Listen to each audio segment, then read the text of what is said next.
என்ன தம்பி, நீங்க தேடி பிடிச்ச பல்லவியை வச்சு ஒரு துண்டு பல்லவியை கூட ரெக்கார்ட் பண்ணல போல இருக்கு. உன்னோட சிச்சுவேஷன் நினைச்சா எனக்கு தென்பாண்டி சீமையில தேரோடும் வீதியில மான் போல அந்த மாதிரி ஒரு நல்ல சாங் கம்போஸ் பண்ணணும்னு தோணுது.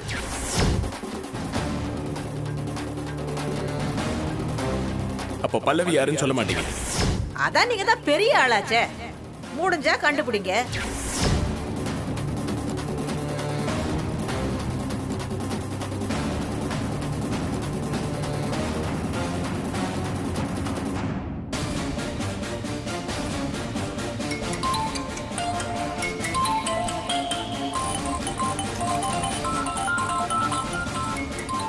ஐயோ, கார்த்திக் சார் தான்.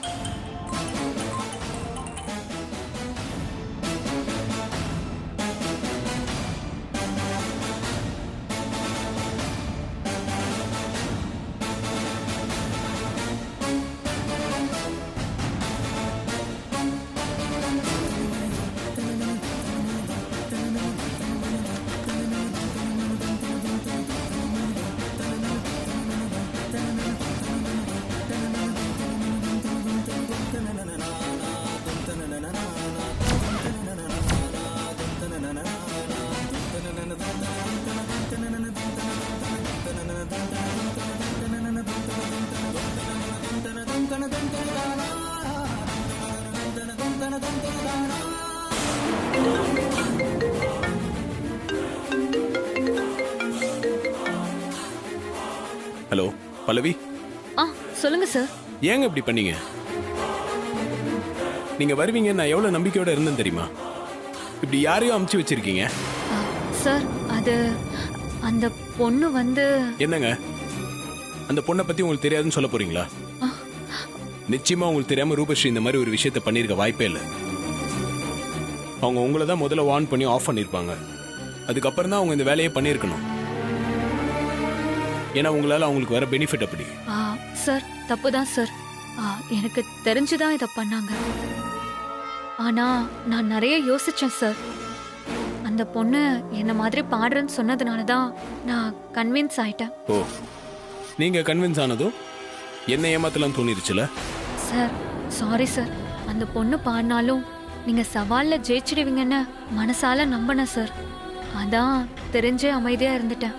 சரிங்க, ரூபஸ்ரீ அவங்க பாட்டியும் உங்களை மறைச்சு வைக்கணும்னு நினைக்கிறது எனக்கு புரியுது.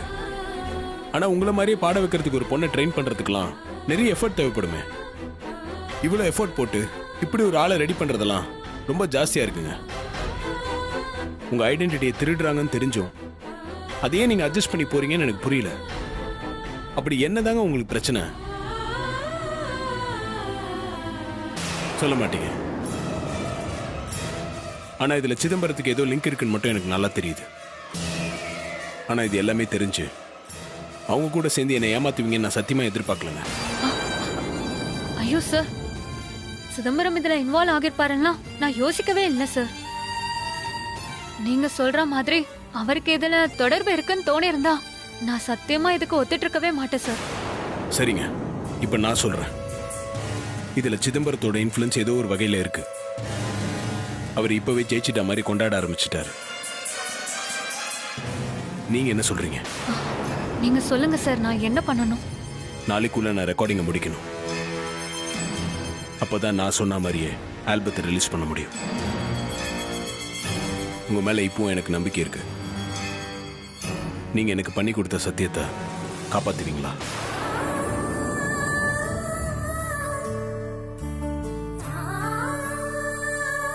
நான் வரேன் சார். கண்டிப்பா நான் நாளைக்கு வந்து பாடுறேன். நம்பலாம்ல? நம்பலாம் சார்.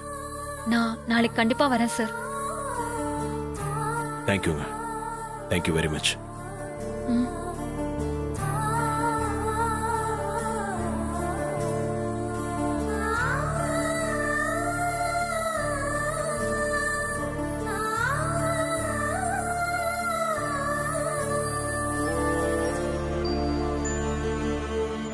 தீபா. அக்கா,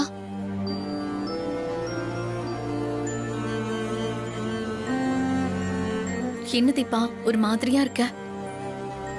நடந்ததெல்லாம் நினைச்சிட்டு இருக்கியா? ஆக்சுவலா இப்படிதான் நடக்க போகுதுன்னு என் மனசுக்கு பட்டுச்சு தீபா. ஆமா தீபா, அந்த ஃப்ராடு என்னதான் உன் குரல் மாதிரி பிராக்டிஸ் பண்ணி பாடினாலும் கார்த்தி எப்படியும் கண்டுபிடிச்சிருவாரு. பிரச்சனையாக போகுதுன்னு எனக்கு தோணிட்டே தான் இருந்துச்சு. ஆனா நீதான் பிரச்சனைக்கு சொல்யூஷன் கிடைச்சிட்ட மாதிரி ரோபஸ்டி தெரிஞ்சோ தெரியாமலோ உனக்கு நல்லது பண்ணிட்டாங்கிற மாதிரி பேசிட்டு இருந்த. இப்ப பாத்தியா, நான் பயந்த மாதிரி ஆயிடுச்சு. ஆமாக்கா, கண்ணை கட்டிவிட்ட மாதிரி சிச்சுவேஷன் இருந்ததும் யாரு என்ன சொன்னாலும் நம்புற மாதிரி ஒரு இடத்துக்கு போயிட்டேன்னு இப்போ புரியுதுக்கா. நான் திரும்பவும் தப்பு பண்ணிட்டேன். என்ன ஆனாலும் சரின்னு நானே பாடிருக்கணும்க்கா. ஆமா தீபா, நீ பாடுறது ஒண்ணுதான் இந்த பிரச்சனைக்கு சொல்யூஷனா இருக்க முடியும். கார்த்தி அந்த அளவுக்கு உன் குரலை மைண்ட்ல ஏத்தி வச்சிருக்காரு. ஆமாக்கா, அதோட சீரியஸ்னஸ் இப்பதான் எனக்கு புரியுது. இந்த சமயத்துல நான் தான் பல்லவின்னு தெரிஞ்சா கார்த்திக் சார் மொத்தமா நொறுங்கி போயிடுவாருன்னு அன்னைக்கு நாம பேசிக்கிட்டோம்லக்கா. அதை யோசிச்சுதான்க்கா நான் குழம்பிட்டேன். ஆமா தீபா, இப்பவும் அந்த ரிஸ்க் இருக்குதான். ஆனாலும் நீ பாடியே ஆகணும். அதுக்கான வழி என்னன்னு தான் இப்ப நீ யோசிக்கணும். அன்னைக்கு நீ கார்த்தி ஏற்பாடு பண்ண ஃபங்க்ஷன்ல பாடினப்போ கார்த்தி உன்னை பார்க்க விடாம பேசி அனுப்புனல்ல, அதே மாதிரி ஏதாவது ஒண்ணு பண்ணிதான் பாட வேண்டியதா இருக்கும். உண்மையை சொன்னா அப்படி ஏதாவது பண்ணி இன்னைக்கு உன்னை பாட வைக்கலான்னு யோசிச்சுதான் உனக்கு தெரியாம ஒரு வேலை பண்ண.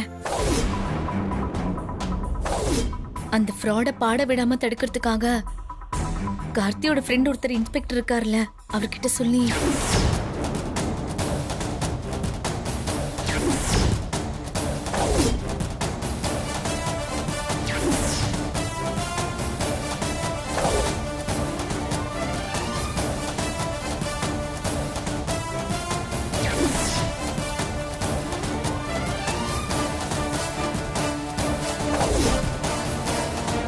என்னக்கா சொல்றீங்க? நிஜமா இப்படி பண்ணீங்களா? ஆமா தீபா, ஆனா பாரு, அப்படியே அந்த ஃப்ராடு தப்பிச்சு ஸ்டூடியோக்கு வந்துட்டான். அவ மட்டும் எனக்கு வராம இருந்திருந்தா கார்த்தியோட சிச்சுவேஷனை பார்த்துட்டு நீ ஏதாவது ஒண்ணு பண்ணி பாட முயற்சி பண்ணிருப்பல்ல. நீ மட்டும் அப்படி பாடி இருந்தா கார்த்திக்கு திரும்பவும் அந்த ரூபஸ்ரீயாலையும் அவ பாட்டியாலையும் இப்படி ஒரு அசிங்கம் வந்திருக்காதுல்ல. ஆமாக்கா, அந்த கோகிலா பாட்டி ரொம்ப ஓவரா பேசிட்டாங்க. உமன் கார்டை யூஸ் பண்ணி கார்த்திக் சார மிரட்டுறாங்க. அந்த மாதிரி பண்ணா யாரால என்ன பண்ண முடியும்? நீ வந்து பாடுவேன்னு கார்த்தி இப்பவும் அவ்வளவு நம்பிக்கையோட இருக்காரு தீபா. இப்ப நீ என்ன பண்ண போற? நீ இப்போ ஒரு முடிவை துணிஞ்சு எடுத்துதான் ஆகணும். நான் எடுத்துட்டேன்க்கா. கார்த்திக் சார் பல்லவி நம்பருக்கு இப்பதான் கால் பண்ணாரு. நான் பேசினேன். கார்த்திக் சார் இப்பவே நொறுங்கி போய் தான் உட்கார்ந்துருக்காரு. அவர் சவால்ல ஜெயிச்சே ஆகணும்க்கா. என்ன ஆனாலும் சரி, நான் அவர்கிட்ட உண்மைய சொல்லிட்டு கால்ல விழுந்து கதறியாவது பாடுறதுன்னு முடிவு பண்ணிட்டேன்க்கா. தீபா போதும்க்கா, என்னால கார்த்திக் சார் படுற கஷ்டத்தை பார்க்க முடியல. என்னை ஏத்து காட்டியும் பரவாயில்ல, என்னை பாட அனுமதிச்சா போதும். உன்னை புரிஞ்சுக்கிட்டு ஏத்துக்கிட்டாதான் தீபா பாடவே அனுமதிப்பாரு. கார்த்தி எவ்வளவுக்கு எவ்வளவு நல்ல மனுஷனோ அவ்வளவுக்கு அவ்வளவும் ஈகோ இருக்கிற ஆளு. இந்த சவாலே கூட கார்த்தியோட ஈகோவை சிதம்பரம் சீண்டினதுனால தானே வந்தது. நம்மள ஏமாத்திட்டு இருந்த ஒருத்தி நமக்காக பாடி நாம போட்டியில ஜெயிக்கணுமான்னு தானே யோசிப்பாரு. என்ன திரும்பவும் குழப்பறீங்களேக்கா. சாரி தீபா, நீ கார்த்தியோட சேர்ந்து வாழணும். அதுக்கு எந்த பிரச்சனையும் வந்துடக்கூடாதுன்னு தான் எனக்கு பயமா இருக்கு.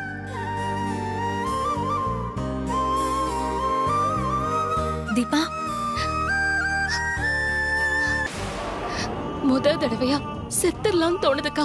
ஐயோ என்ன தீபா இப்படி எல்லாம் பேசாத. நீ என்ன வேணாலும் நடக்கட்டும்க்கா, இதுக்கு மேல என்னால முடியாது. நான் உண்மைய சொல்லிடுறேன்க்கா. இப்பவே போய் கூட சொல்லிடலான்னு தோணுது. என்னைக்கு இருந்தாலும் இது பிரச்சனையாதான் ஆகும். நாளை கடத்திக்கிட்டே இருந்தா பிரச்சனை பெருசாதான் ஆகும். நான் இப்பவே சொல்லிடுறேன்க்கா. சரி தீபா, நீ என்ன முடிவு எடுக்கிறியோ அதுபடி போ. ஆனா நாளைக்கு ஆபீஸ்ல போய் சொல்லு. வீட்ல வச்சு சொன்னா கார்த்திக் கண்டிப்பா சத்தம் போடுவாரு. அவரை நீ சமாதானப்படுத்த முயற்சி பண்றதுக்கு முன்னாடியே அத்தை உள்ள வந்துருவாங்க.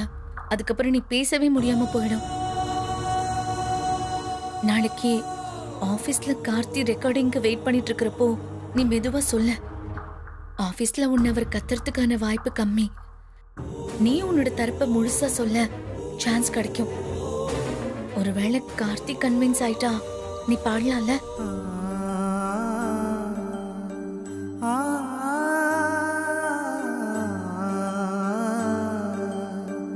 அப்படி நீ பாடுறதுக்கு மட்டும் கார்த்தி அலோவ் பண்ணிட்டா அப்புறம் அத்தை உட்பட எல்லாரையும் கன்வின்ஸ் பண்ணிடலாம்.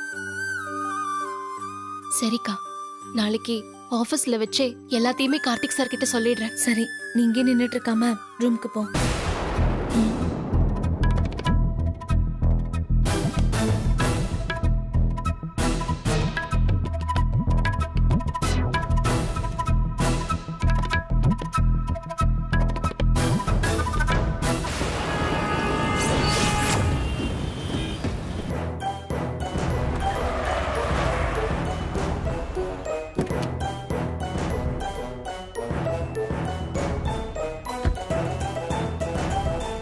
Good morning sir.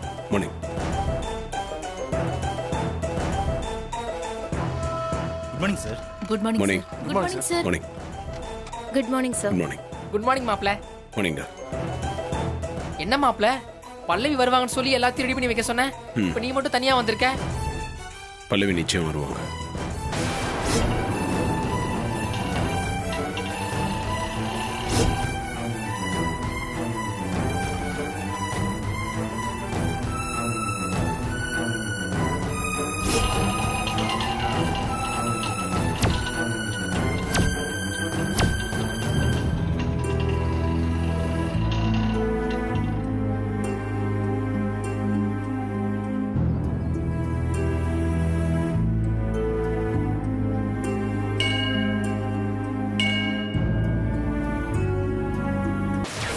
பல்லவி நிச்சயமா வருவாங்கப்பா.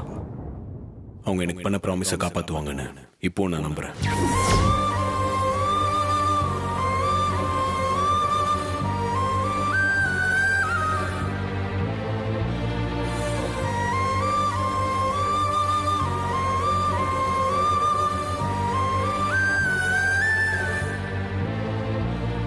கடவுளே, கார்த்திக் சார் உள்ளுக்குள்ள ரொம்ப கலங்கி போயிருக்காரு. இந்த சமயத்திலயும் நான் இப்படியே மௌனமா இருக்கிறது ரொம்ப தப்பு.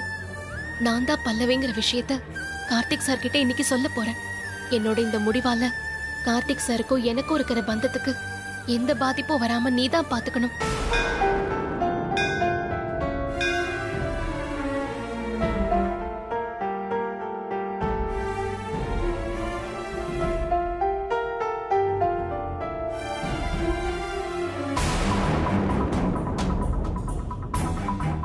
ராஜா,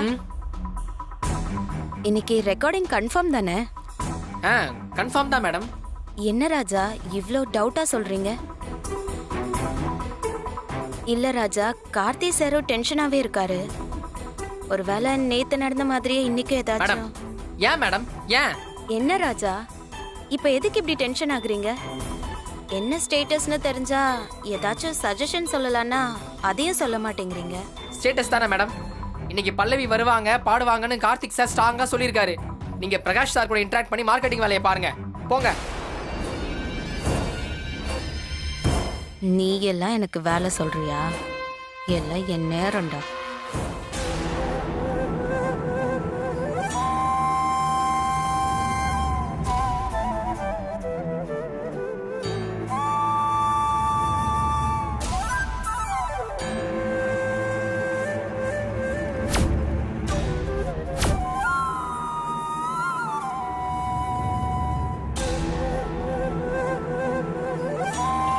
என்ன ஆனாலும் இன்னைக்கு உண்மையை சொல்லிடணும். கார்த்திக் சார் என்ன சொல்லுவாரோ தெரியலையே. ஆனா இதுக்கு மேலேயே மறைச்சிட்டு இருக்க முடியாது. கண்டிப்பா இன்னைக்கு சொல்லியே ஆகணும்.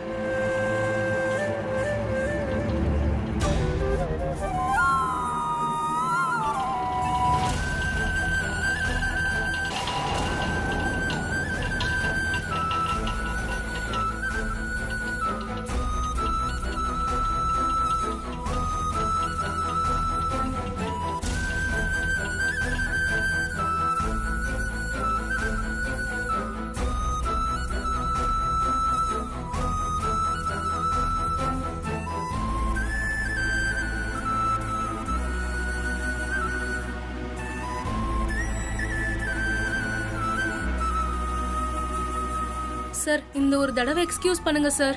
ஏதோ கவனிக்காம மிஸ் பண்ணிட்டேன் சார். Sorry sir. நீங்க கேர்லெஸ்ஸா இருந்தா கூட நான் உங்களை எக்ஸ்கியூஸ் பண்ணிருப்பேன். ஆனா அதை மறைக்கிறதுக்கு போய் சொன்னீங்க பாருங்க, அதை என்னால ஏத்துக்கவே முடியாது.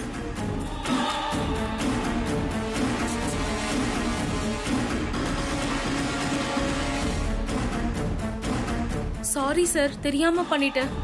இனிமே இப்படி நடக்காம பாத்துக்கிறேன் சார். தெரியாம பண்ணிட்டீங்களா? அப்படியா? சார் என்ன பிரச்சனை? நீயே பாரு இந்த ஃபைலை. ரெண்டல் அக்ரிமெண்ட் ரெடி பண்ண சொல்லியிருந்தேன். அதை சைன் வாங்குறதுக்காக வந்தாங்க. கூடவே சம்பந்தமே இல்லாம 2 அக்ரிமெண்ட்டை கொண்டு வராங்க. என்ன பிரியா இதெல்லாம்? இல்ல ராஜா, அது காப்பிரைட்ஸ் டாக்குமெண்ட்ஸ் தான், தப்பா எதுவும் இல்ல. ஓ, இதுக்கு தான் அந்த அலப்பறையா? காப்பிரைட்ஸ் டாக்குமெண்ட்ஸ் தான். அதையே இதுக்குள்ள மறைச்சு வச்சு சைன் வாங்க பாக்குறீங்க. இப்படி பண்றது சரியா? அதை நான் பார்த்துட்டு என்னன்னு கேட்குறேன். அப்போ கூட உண்மையை சொல்லாம இதை கை தவறி வச்ச மாதிரி மேனேஜ் பண்ணி போய் சொல்லிட்டு இருக்காங்க. தப்புதான் சார். இத நேத்தே சைன் வாங்கியிருக்கணும். இந்த 4 பேப்பர்ஸ் மட்டும் எப்படியோ மிஸ் பண்ணிட்டேன். அத சொன்னா திட்டுவீங்களோன்னு பயந்துதான் சார் ரெண்டல் அக்ரிமெண்டோட சேர்த்து சைன் வாங்கிடலான்னு நினைச்சேன். நீங்க மறந்துட்டேன்னு சொல்லியிருந்தீங்கன்னா கவனமா இருங்கன்னு சொல்லியிருப்பேன். அதோட முடிஞ்சிருக்கும். இப்படி சீட் பண்ற மாதிரி வேலை எல்லாம் ஏன் பண்றீங்க?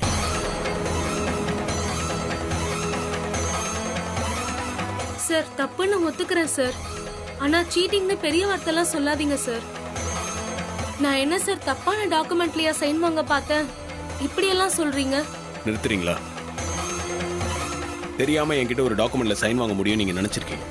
அதுக்காக என்கிட்ட சைன் வாங்கவும் வந்திருக்கீங்க. இதுக்கெல்லாம் பேர் என்ன சொல்லுங்க? பிரச்சனை வேறையா இருந்தாலும் கார்த்திக் சார் கேக்குற ஒவ்வொரு கேள்வியும் என்ன கேக்குற மாதிரியே இருக்கேன். சார் நேத்து வீட்ல கொஞ்சம் பிரச்சனை சார். அதான் ஒர்க்கில் சரியா கான்சென்ட்ரேட் பண்ணாம விட்டுட்டேன். பிளான் எல்லாம் பண்ணி ஏமாத்தல சார். நேத்து பண்ண தப்பா சரி பண்ணலான்னு நினைச்சு நான் இந்த மாதிரி பண்ணிட்டேன் சார். யாருக்குங்க பிரச்சனை இல்ல? நீங்க ஒண்ணு என் சொத்தை எழுதி கையெழுத்து வாங்க ட்ரை பண்ணீங்கன்னு நான் சொல்ல. ஆனா நான் இன்னைக்கு கவனிக்காம சைன் போட்டிருந்தா நாளைக்கு வேற ஒரு சிச்சுவேஷன்ல என்ன பிளான் பண்ணி ஏமாத்த மாட்டீங்கன்னு என்ன நிச்சயம்? சார் நான் அப்படிப்பட்ட பொண்ணு இல்ல சார். சாரிங்க, இனிமேல் உங்களுக்கு இங்க வேலை இல்லை.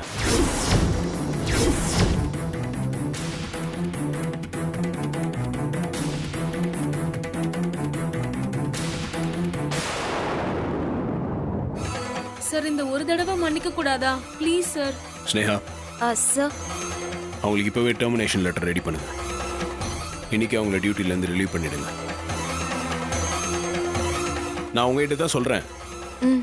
Okay sir. சார் இப்படி இமிடியேட்டா அனுப்புனா எப்படி சார்? நோட்டீஸ் பீரியடோட சேர்த்து 3 months salary உங்களுக்கு வந்துடும். நீங்க கிளம்பலாம்.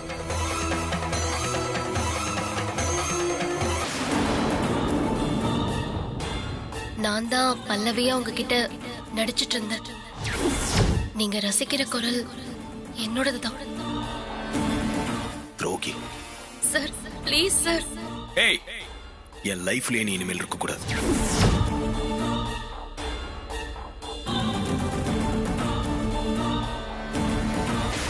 பிரியா, நீ ஏன் இப்படி பண்ண?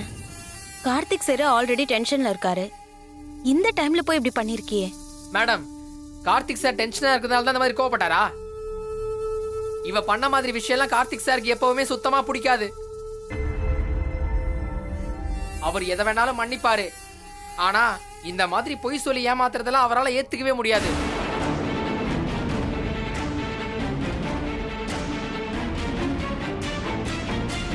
இப்ப இல்ல, ஸ்கூல் டேஸ்ல இருந்தே அவர் அப்படிதான். யாரோ ஒரு பொண்ணு சொன்ன பொய்யையே கார்த்திக் சாரால ஏத்துக்க முடியலையே. கார்த்திக் சார் கூடவே வாழ்ந்துகிட்டு நான் பல்லவியாவும் பேசி நடிச்சிட்டு இருந்தேன்னு அவருக்கு தெரிஞ்சா என்னை ஏத்துப்பாரா?